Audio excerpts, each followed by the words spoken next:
The December wind carried the scent of roasted chestnuts and cinnamon through the streets of Portland. Fairy lights danced between wooden stalls at the annual Christmas market, casting golden shadows on cobblestone paths. Families bundled in scarves and thick coats moved like a gentle river through the crowd, their laughter mixing with carolers singing somewhere in the distance.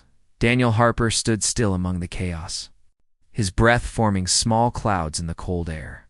His dark curls peeked from beneath a gray beanie, and his blue eyes scanned the vintage collectibles booth with quiet determination. He wasn't here for holiday cheer or hot chocolate. He was here for redemption, wrapped in porcelain and music. His daughter Sophie had asked for only one thing this Christmas, a music box that played her mother's favorite song. Not just any music box, but one like the antique her mother used to wind up every night before bedtime. Finding it had become Daniel's mission, his way of keeping Caroline's memory alive for their little girl. "Excuse me," a soft voice said beside him. Daniel turned to find a woman reaching for the same delicate music box he'd been eyeing. Her warm brown skin glowed under the string lights, and her kind eyes held a mixture of hope and determination. She wore a burgundy coat with a cream-colored scarf wrapped loosely around her neck, and her natural curls fell past her shoulders in gentle waves. "Sorry," Daniel said quickly, pulling his hand back. "I didn't realize someone else was looking at it." When strangers understand, the woman smiled gently, though something sad flickered in her expression. "No worries. I've been searching for this specific music box for weeks. My sister Jasmine collects them, and this one plays the melody from our grandmother's favorite ballet." Daniel's heart sank. He looked at the music box again, its hand-painted roses and gold trim catching the light. It was perfect. Exactly what Sophie had described from her fuzzy childhood memories. "That's beautiful," he said softly. "My daughter has been asking for one, just like this. Her mom passed away 2 years ago, and this song, it was special to them both." The woman's expression shifted immediately, her eyes filling with understanding that only comes from knowing loss firsthand. "I'm so sorry," she whispered.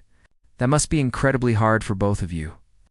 "Some days are better than others," Daniel admitted, surprised at his own honesty with a stranger. "But Christmas without her, it's different. I'm trying to make it magical for Sophie, trying to keep her mother's memory alive in ways a 6-year-old can hold on to." The woman was quiet for a moment, her fingers still resting on the music box. Around them, the market continued its festive buzz. But in their small corner, time seemed to slow down. "The gift of kindness. What's your daughter's name?" she asked gently. "Sophie. She's got her mother's smile and her determination." Daniel's voice caught slightly. "She drew me a picture of this music box from memory. Carried it in my wallet for 3 weeks while I searched." The woman looked down at the music box, then back at Daniel. Something shifted in her expression, a quiet decision being made behind her eyes. "Then Sophie should have it," she said simply. Lifting the music box and placing it carefully in Daniel's hands, Daniel blinked in surprise. "Wait, no. You've been searching for weeks." "Your sister, my sister Jasmine, will understand," the woman interrupted with a warm smile. "And honestly, I think this music box was meant for your little girl. Some things find their way to the people who need them most." Daniel stood frozen, the music box cradled in his palms like something sacred. "I don't even know your name, Naomi," she replied. "Naomi Rivers. Daniel Harper." He extended his free hand, and when she shook it, her grip was firm and warm despite the cold. "I can't just take this from you. Please, let me at least buy you dinner or coffee or something to say thank you." The one who got Wayne and we laughed softly, a sound that seemed to cut through the winter chill. "You don't owe me anything, Daniel. Just promise me you'll see Sophie's face light up when she opens it. That's payment enough." But Daniel started to protest. "Really?" Naomi insisted gently. "Sometimes kindness doesn't need to be repaid. It just needs to be passed forward when you get the chance." Before Daniel could respond, a group of excited children rushed between them, chasing after a runaway balloon. When Daniel looked up again, Naomi was already walking away, her burgundy coat disappearing into the crowd, like a character from a half-remembered dream. He stood there holding the music box, feeling something he hadn't felt in 2 years, seen, understood, not pitied, but genuinely cared for by someone who seemed to recognize pain without needing it, explained. The gift that changed everything that evening. Daniel sat in his small apartment while Sophie slept in the next room. The music box rested on the coffee table, its painted roses catching the glow from the Christmas tree lights. He wound the small key on its base and watched the tiny ballerina inside spin slowly as Caroline's favorite melody filled the quiet room. Tears slipped down his cheeks. But they weren't only sad tears anymore. They carried something else too. Gratitude. Hope. The strange, unexpected warmth that comes from human connection when you least expect it. He pulled out his phone and texted Owen, his best friend and colleague at the design studio where they both worked. Found the music box. Long story. Met someone kind today? Reminded me people still care about strangers.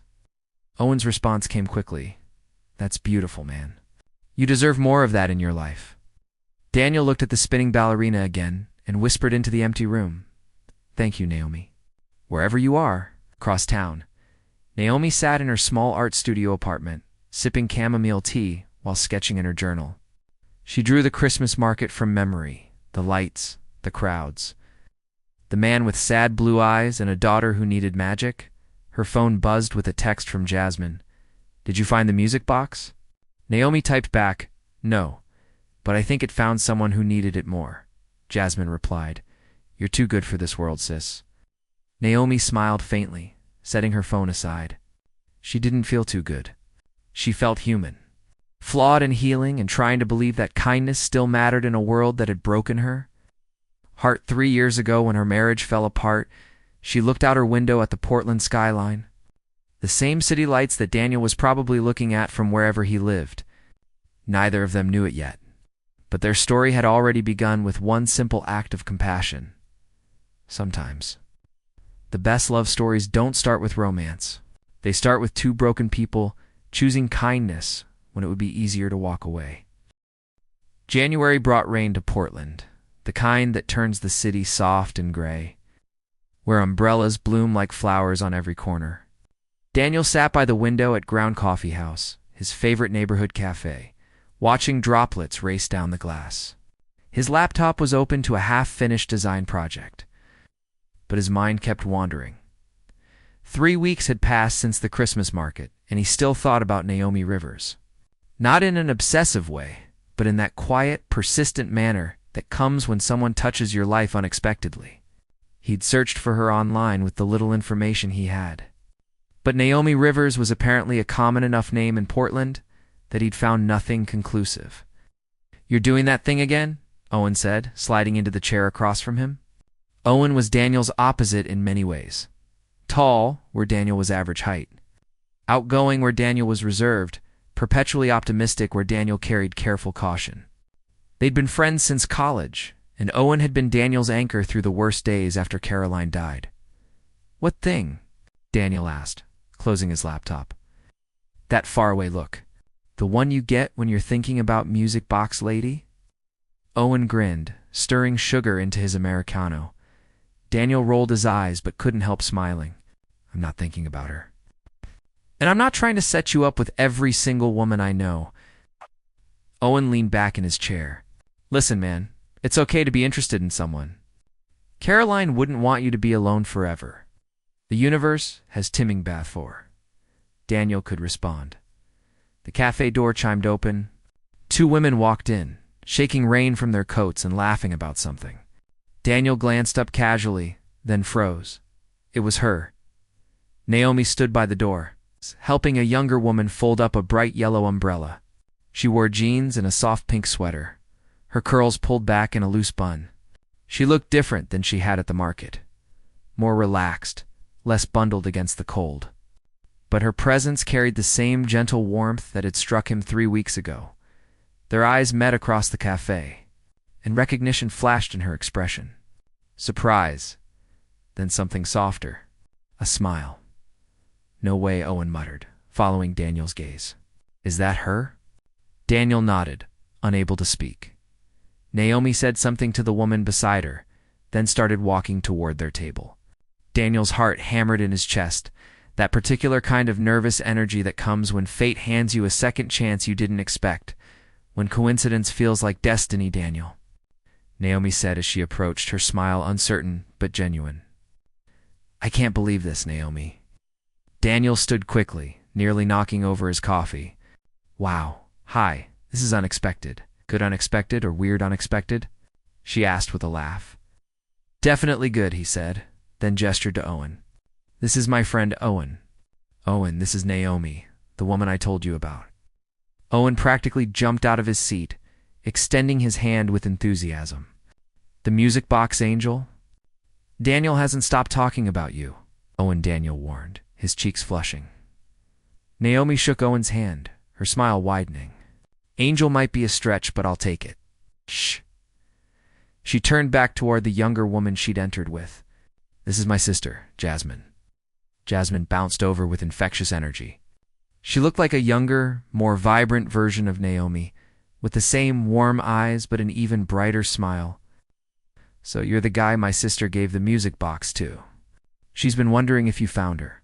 "Jasmine," Naomi said, her tone a mirror of Daniel's earlier warning. Coffee and conversation. 4 of them stood there for an awkward beat, the cafe humming with conversation and the hiss of the espresso machine around them. Then Owen, never one to let opportunity slip away, jumped in. "Why don't you both join us?" he suggested. "We've got plenty of room, and I'm sure Daniel would love to properly thank you." Naomi glanced at Daniel, a question in her eyes. He nodded encouragingly, pulling out a chair. "Please. I'd really like that." They settled around the table, ordering drinks and falling into conversation with surprising ease. The initial nervousness melted away as they talked. Discovering small connections, they both loved the same obscure bookstore on Hawthorne Street, had attended the same summer jazz festival 3 years ago without knowing it, and shared a fondness for rainy days. "So," Jasmine said, leaning forward with curiosity, "did your daughter love the music box?" Daniel's face lit up at the memory. She cried when she opened it. Happy tears. She wound it up and danced around the living room for 20 minutes straight. She hasn't let it out of her sight since. Naomi's eyes glistened slightly. "That's exactly what I hoped would happen." "You have no idea what it meant to us," Daniel said quietly. "It wasn't just about the music box.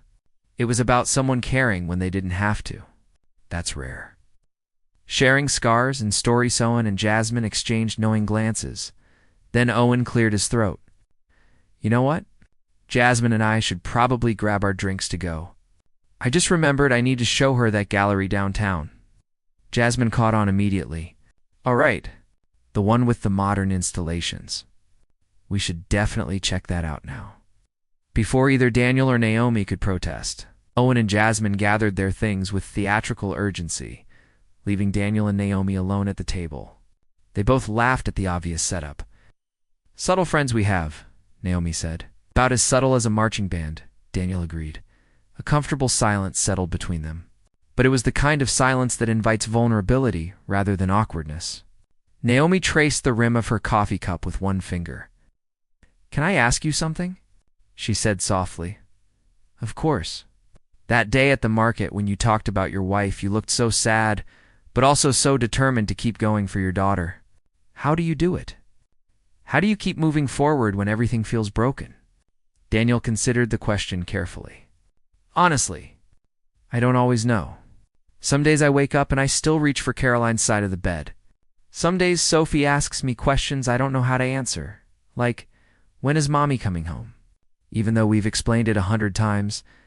He paused, his voice catching.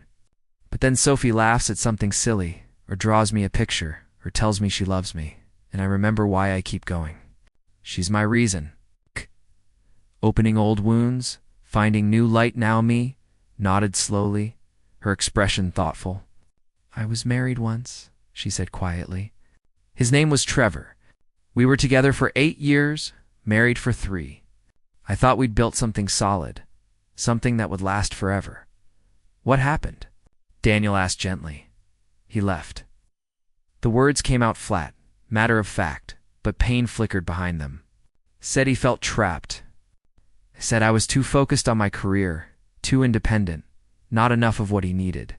One morning he was there, and by evening he'd packed his bags and moved in with someone else. Someone younger, more carefree, less complicated. Daniel's chest tightened with empathy. "I'm so sorry, Naomi." She shrugged, attempting casualness, but not quite achieving it. "It was 3 years ago. I've had time to heal, to rebuild my life. I love teaching art. I have Jasmine and good friends. I'm okay. But I haven't really let anyone in since then.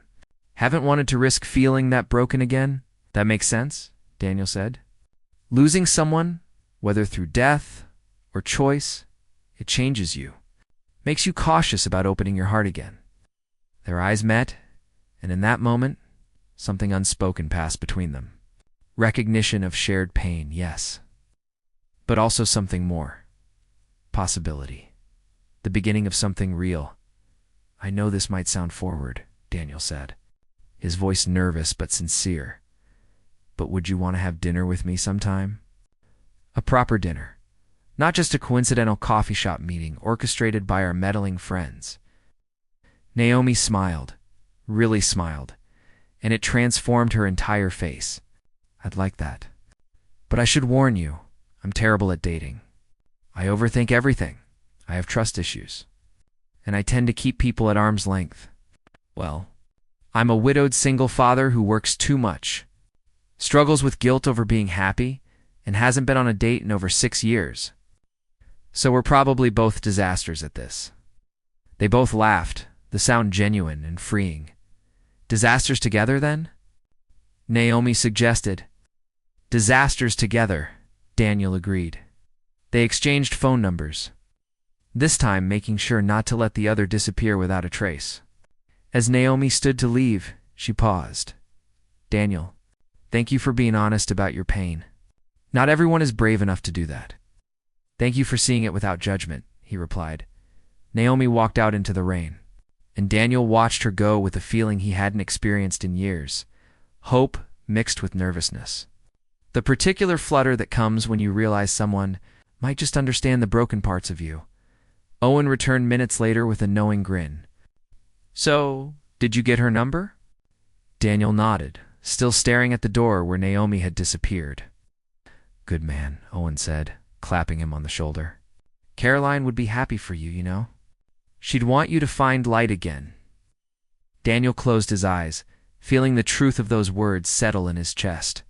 Maybe Owen was right. Maybe it was okay to start believing in second chances.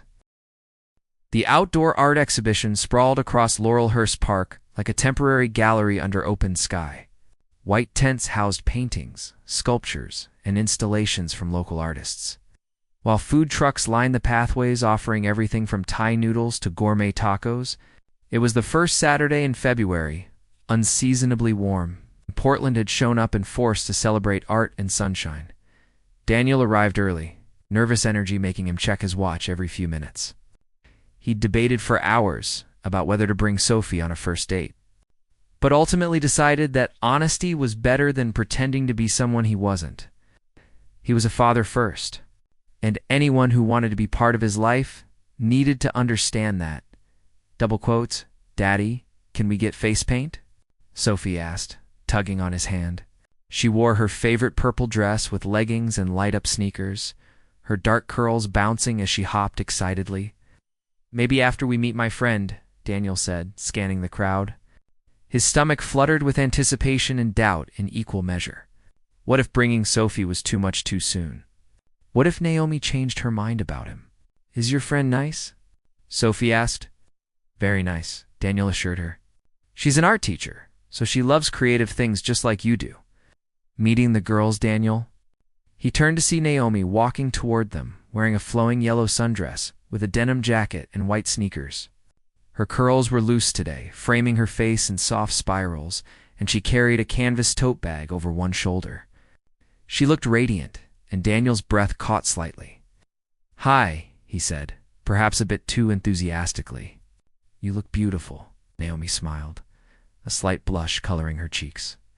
"Thank you. You clean up pretty well yourself." Then her gaze dropped to Sophie, who was peeking out shyly from behind Daniel's leg. Naomi crouched down to Sophie's eye level, her expression gentle. "Must be Sophie," she said warmly. Your dad has told me so much about you.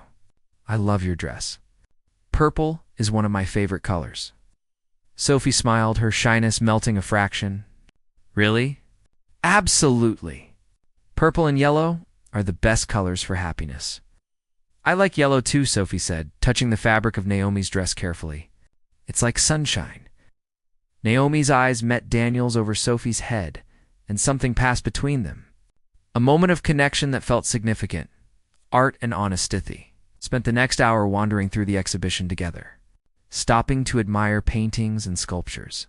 Naomi had a way of explaining art that captivated Sophie, pointing out colors and shapes without being condescending, asking Sophie what she saw, rather than telling her what to think.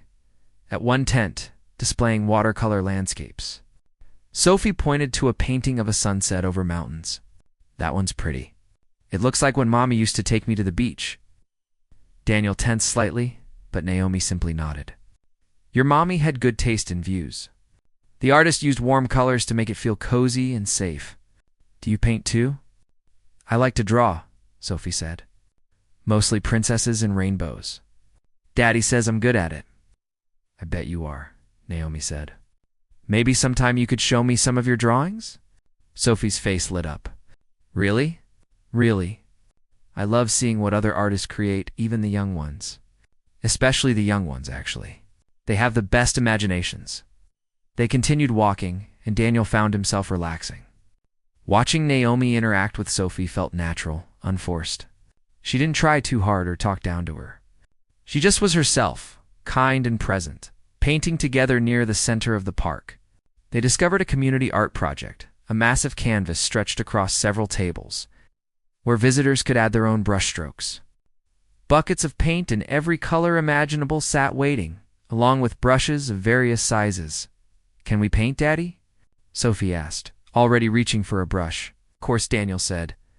Naomi set down her bag and rolled up her jacket sleeves. I haven't done collaborative art in ages. This should be fun.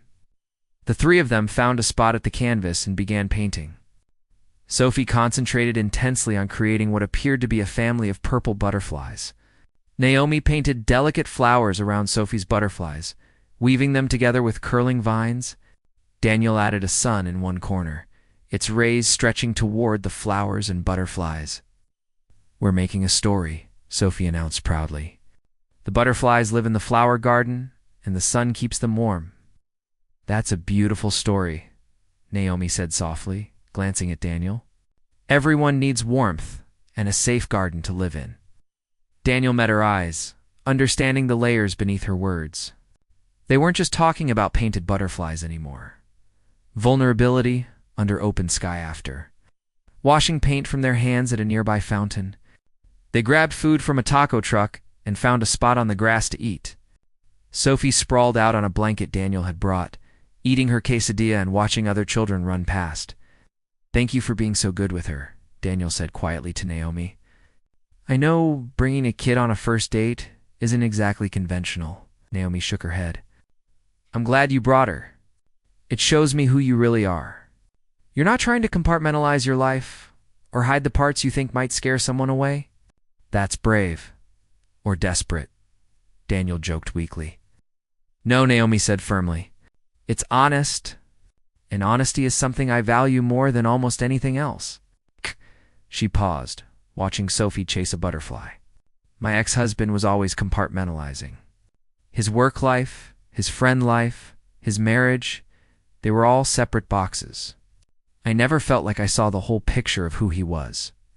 And when he left, I realized I'd been in love with pieces of a person, not the complete truth of them. Daniel absorbed this, understanding the weight of what she was sharing. I don't know how to be anything except completely myself at this point. Caring for Sophie, missing Caroline, trying to rebuild a life that feels meaningful, it's all mixed together. There are no separate boxes anymore, good Naomi said softly. I don't want boxes. I want real. Sunset promises the afternoon stretched into early evening. The three of them walked toward the park's viewpoint overlooking the city. The sun hung low on the horizon, painting the sky in shades of orange, pink, and deep purple. Sophie ran ahead slightly, still full of energy despite the long day. Daniel and Naomi walked side by side, their hands occasionally brushing. Neither pulled away. "I need to tell you something," Naomi said, her voice wavering slightly. "I'm scared." Daniel stopped walking, turning to face her. "Scared of what?" "Of this. Of you. Of how easy it feels to be around you." She looked down at her hands, then back up at him. "I've spent 3 years building walls around my heart, telling myself I was better off alone, that trusting someone again would just lead to more pain. And then you show up, with your sad eyes, and your beautiful daughter, and your gentle way of existing in the world. And suddenly my walls don't feel as necessary anymore. That terrifies me." Daniel reached out slowly, giving her time to pull away if she wanted. When she didn't, he took her hand gently. "I'm scared too," he admitted. "I'm scared of dishonoring Caroline's memory. Scared of failing Sophie by bringing someone into her life who might leave. Scared that I'm broken in ways that make me too difficult to love. But Naomi, I'm also tired of being scared. Tired of living half a life." Tears glistened in Naomi's eyes. "What if we hurt each other? What if we don't?" Daniel countered softly. "What if instead of running from the possibility of pain, we choose to walk toward the possibility of healing? Together, choosing to begin." Naomi was quiet for a long moment, her hand still in his. Then she smiled, tears slipping down her cheeks. "Okay, okay, okay," she repeated. "Let's try. Let's be scared together. Let's build something real, even if it's messy and imperfect and takes time." Daniel squeezed her hand gently. "We can go as slow as you need. There's no rush. Daddy. Miss Naomi. Come look at the sunset." Sophie called from the viewpoint, waving her arms excitedly. They walked to where Sophie stood. The 3 of them lined up watching the sun sink toward the horizon. Sophie reached up and took both their hands, connecting them in a small chain. "It's so pretty," Sophie whispered. "Like the painting we made." Daniel looked at Naomi over Sophie's head, and she looked back at him. In that moment, watching the sunset with this woman who'd shown him kindness when he needed it most. Holding his daughter's hand as she pointed out colors in the sky, Daniel felt something shift inside him. Not the absence of grief that would always be part of him, but the presence of hope alongside it. The possibility that hearts could break and heal and break again and still find the courage to open. Walking into tomorrow's darkness began to fall, and families started packing up to leave the park. Daniel walked Naomi to her car. Sophie had fallen asleep on his shoulder, exhausted from the day's adventures. "Thank you for today," Naomi said, unlocking her car but not getting in yet. "For including me in your life so honestly. For letting me see the real you." "Thank you for being brave enough to show up," Daniel replied. "For giving this a chance even though you're scared." Naomi stepped closer, rising on her toes to kiss his cheek softly. "I'll call you tomorrow." "I'll be waiting," Daniel said, his cheek warm where her lips had touched. He stood in the parking lot long after her taillights disappeared, Sophie's sleeping weight on his shoulder grounding him. The evening air smelled of grass and paint and possibility. "We're going to be okay," he whispered to Sophie, to Caroline's memory, to himself, to the universe. "We're going to find our way through this." And for the first time in 2 years, he believed it. Across town, Naomi sat in her apartment, staring at the photo on her phone. The 3 of them crouched by the community canvas, paint on their hands and smiles on their faces. She'd been so afraid of letting someone in, afraid of being vulnerable again, but looking at Daniel's kind eyes and Sophie's joyful expression, she realized that maybe the bravest thing she could do wasn't protecting her heart forever. Maybe the bravest thing was choosing to risk it again, knowing that love, even imperfect love, even love that comes with complications and fears and the scars of past pain, was worth the leap. She set down her phone and smiled at her reflection in the window, at the woman who'd spent 3 years hiding and was finally ready to step back into the light. Tomorrow would bring new fears, new uncertainties, new challenges. But it would also bring Daniel's texts, Sophie's laughter, and the slow, careful building of something genuine between 2 people who'd forgotten how to hope, and maybe That was exactly what healing looked like, not the absence of fear, but the choice to move forward anyway, hand in hand with someone equally scared and equally brave.